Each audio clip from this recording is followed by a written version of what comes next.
Friends, very very good afternoon. कैसे हो आप सभी? आई होप कि आप सब अच्छे होंगे। तो हम आपके लिए selection point with Pankaj channel में अग्निपथ सीरीज लेकर आ चुके हैं, जिसमें आपको यूपी ट्रिपल एससी, लेखपाल, यूपी पुलिस से संबंधित महत्वपूर्ण 15 प्रश्नों का संग्रह होगा और वेरी वेरी इंपॉर्टेंट क्वेश्चन।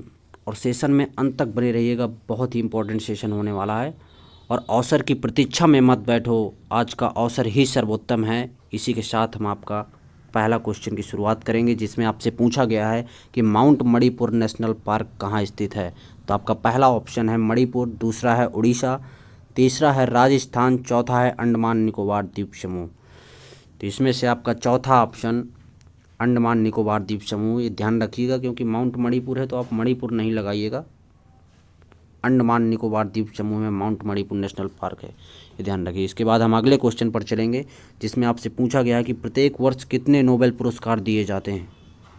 तो आपका पहला ऑप्शन है 5, दूसरा है 7, तीसरा है 6, चौथा है 4।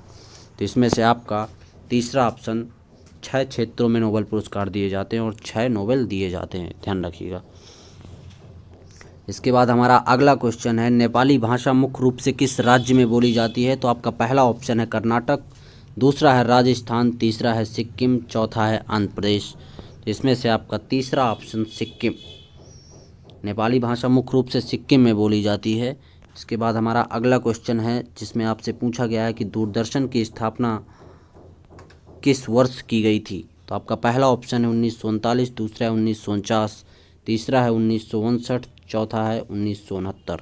तो इसमें से आपका तीसरा ऑप्शन 1959 में दूरदर्शन की स्थापना की गई थी।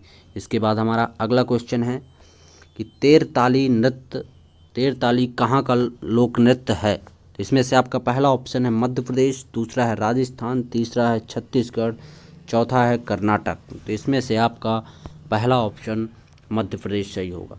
और एक तेरताली है, एक 13 ताली, ये भी वेरी इंपॉर्टेंट है, दोनों में कन्फ्यूजन भी बहुत होता है। तो 13 ताली आपका राजस्थान का है और 13 ताली आपका मध्य प्रदेश का है।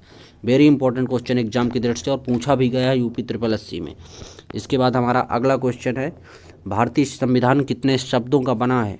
तो आपका पहला ऑप्शन है 40,000, दूसरा है 60,000, तीसरा है 80,000, चौथा है 1,20,000। तो इसमें से आपका चौथा ऑप्शन 1,20,000 शब्दों से हमारा भारतीय संविधान बना है। भारतीय संविधान बनाने में 11 वर्ष 12 माह 18 दिन लगे थे।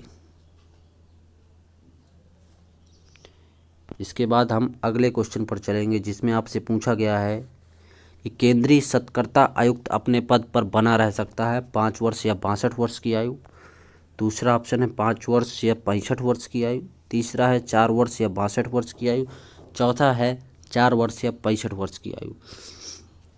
तो इसमें से आपका चौथा ऑप्शन 4 वर्ष या 65 वर्ष की आयु तक बना रह सकता है। इसके बाद हमारा अगला क्वेश्चन है, पहला कठपुतली मुगल सम्राट कौन था। तो आपका पहला ऑप्शन है जहांदार शाह, दूसरा है बहादुर शाह, तीसरा है मोहम्मद शाह। तो इसमें से आपको पहला ऑप्शन जहांदार शाह, जिसे लंपट मूर्ख भी कहते थे, मोहम्मद शाह को रंगीला कहते थे, ये पूछा जाता है इंपॉर्टेंट उपनाम। अगर आपको सेशन अच्छा लग रहा हो तो इसे शेयर कीजिए अपने दोस्तों में। इसके बाद हमारा अगला क्वेश्चन है, डॉक्टर भीमराव अंबेडकर संग्रहालय एवं पुस्तकालय स्थित है। पहला ऑप्शन है रामपुर, दूसरा है कानपुर, तीसरा है लखनऊ, चौथा है आगरा। तो इसमें से आपका पहला ऑप्शन रामपुर में डॉक्टर भीमराव अंबेडकर संग्रहालय एवं पुस्तकालय स्थित है, ये ध्यान रखिएगा, वेरी इंपॉर्टेंट क्वेश्चन है। इसके बाद सबसे ज़्यादा इंपॉर्टेंट क्वेश्चन आपके लिए, जो पेपर की खोपड़ी में छेद करेगा, पहला ऑप्शन है अशोक के प्रधान शिलालेखों में सबसे बड़ा शिलालेख है, पूछा गया है, जो कि एग्जाम की दृष्टि से वेरी इंपॉर्टेंट है। तो आपका पहला ऑप्शन है 13, दूसरा है 11 और तीसरा है 12 और चौथा है 14। तो इसमें से आपका पहला ऑप्शन 13वें शिलालेख सबसे बड़ा शिलालेख है, इसमें कलिंग युद्ध का विवरण दिया गया है, वेरी इंपॉर्टेंट क्वेश्चन। इसके बाद हमारा अगला क्वेश्चन है, देश का पहला पूर्ण सौर ऊर्जा संचालित जिला न्यायालय, वेरी इंपॉर्टेंट क्वेश्चन। तो आपका पहला ऑप्शन है जलौन, दूसरा है खूंटी, तीसरा है जयपुर, चौथा है बंगलौर। तो इसमें से आपका दूसरा ऑप्शन खूंटी सही होगा, जो कि झारखंड में पड़ता है। खूंटी झारखंड उच्च न्यायालय में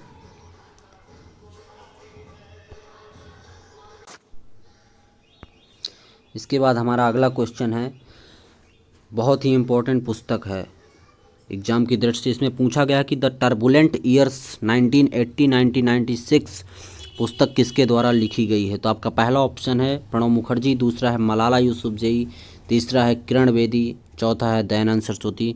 तो इसमें से आपका पहला ऑप्शन प्रणब मुखर्जी ने टर्बुलेंट ईयर्स लिखी है, मलाला यूसुफजई ने द डिस्कम्फर्ट ऑफ यूनिंग लिखी है, किरण बेदी ने फियरलेस गवर्नेंस नामक पुस्तक, दयानंद सरस्वती ने सत्यार्थ प्रकाश 1975 में लिखी थी। ये ध्यान रखिए, वेरी इंपॉर्टेंट पुस्तकें हैं चारों, और चारों ही नाम बहुत ही इंपॉर्टेंट है एग्जाम की दृष्टि से। इसके बाद हमारा अगला क्वेश्चन है, जिसमें पूछा गया है कि परिवार सामाजिक जीवन की प्रथम पाठशाला है, इस शब्द किसने कहा है। तो आपका पहला ऑप्शन है अरस्तु, दूसरा है महात्मा गांधी, तीसरा है प्लेटो और चौथा इनमें से कोई नहीं। तो इसमें से आपका पहला ऑप्शन अरस्तु ने कहा है कि परिवार सामाजिक जीवन की प्रथम पाठशाला है। महात्मा गांधी ने कहा था कि भारत गांवों में बसता है। Very important question. इसके बाद हमारा अगला क्वेश्चन है, जिसमें पूछा गया है कि शहद का प्रमुख घटक है ग्लूकोज, सुक्रोज, माल्टोज, चौथा है फ्रक्टोज। तो इसमें से आपका चौथा ऑप्शन फ्रक्टोज, शहद का प्रमुख घटक है फ्रक्टोज, ये ध्यान रखिएगा। इसके बाद आपका लास्ट क्वेश्चन,